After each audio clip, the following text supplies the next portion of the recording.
Au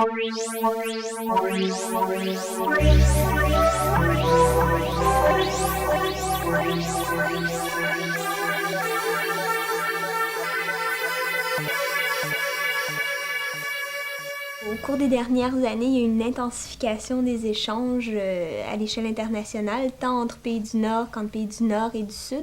On prétend qu'on va faire du libre-échange, donc on va faire tomber les barrières commerciales entre pays, sauf qu'au cours des dernières années, ce qu'on a remarqué, c'est que oui, il y a plus d'échanges qui se font, sauf que c'est au profit de qui qu'ils se font, et c'est avant tout des grandes sociétés multinationales. C'est sûr que c'est moins cher à les produire dans un endroit où il y a peu de normes environnementales et où peu de normes de travail aussi, peu de normes sociales, parce qu'à ce moment-là, on peut se permettre de payer moins cher les gens, de ne pas payer pour un système plus efficace en termes environnementaux. On peut utiliser des pesticides qui coûtent pas cher, mais qui sont extrêmement nocifs pour l'environnement, pour la santé humaine et tout ça, parce qu'il n'y a pas vraiment de réglementation. On dit que l'esclavage est aboli depuis belle lurette, mais dans les faits, non. Il y a une nouvelle forme d'esclavage qui se prépare et qui est en train de se développer. Ça affecte tous les pays, même les pays du Nord sont affectés par la mondialisation de l'exploitation, si on veut, parce que ce qu'on constate,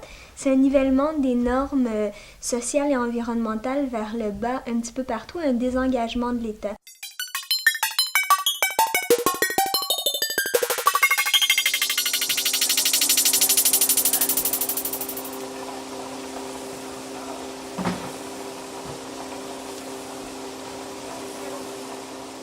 Les producteurs travaillent environ 3 ou 4 mois pour faire cette cueillette-là. On entretient les plantations 365 jours par année. Et une fois que c'est fait, ces familles-là doivent trouver un marché. Quand ils n'arrivent pas à vendre leur café sur le marché équitable, eh bien, ils doivent vendre leur café à des exportateurs en bourse. Plus qu'il y a de café sur le marché, moins qu'il y a un prix équitable pour ces producteurs-là. Et plus qu'on baisse le prix à l'achat. Dans le cadre du commerce équitable, on a des gens qui travaillent avant nous avec des producteurs. Donc, faire un plan d'affaires avec eux pour s'assurer qu'est-ce qu'ils ont besoin pour vivre chez eux. De là, on dit, ça prend ça comme café à acheter. On l'achète entre 2 $ US la livre, comparativement à 40 cents sur le marché boursier. Et on revend ce café-là entre 7 et 9 $ la livre aux consommateurs. Mais il n'y a aucun intermédiaire entre la prise de la marchandise dans les pays du Sud et la vente de la marchandise une fois transformée ici. Ça crée de l'emploi pour les gens ici, ça crée de l'emploi pour les gens là-bas, puis ça permet aussi d'avoir une relation plus équilibrée.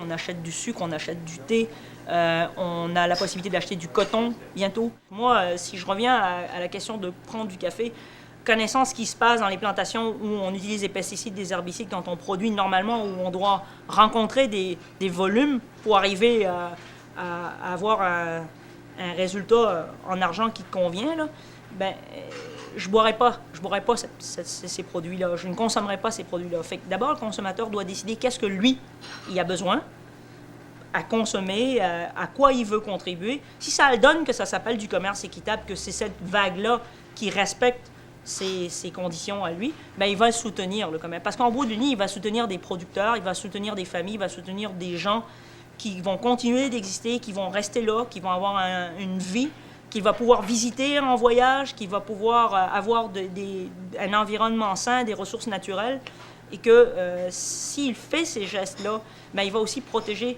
son quotidien puis son environnement à lui.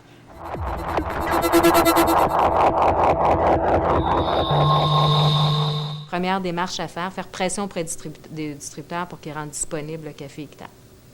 Par la suite, il faut aussi, on peut rendre disponible d'autres produits du commerce équitable, soit par le biais de la cafétéria en bas, s'il s'agit de thé, du café bien sûr, du chocolat, de d'autres possibilités aussi de consommation, et faire la promotion des commerces qui produisent ou qui rendent disponible du commerce équitable, des produits du commerce équitable. Ça peut aussi aller aux produits de nettoyage qu'on utilise. On peut intervenir à ce niveau-là pour utiliser des produits qui sont non nocifs pour l'environnement. Il faut démystifier aussi un certain nombre de choses.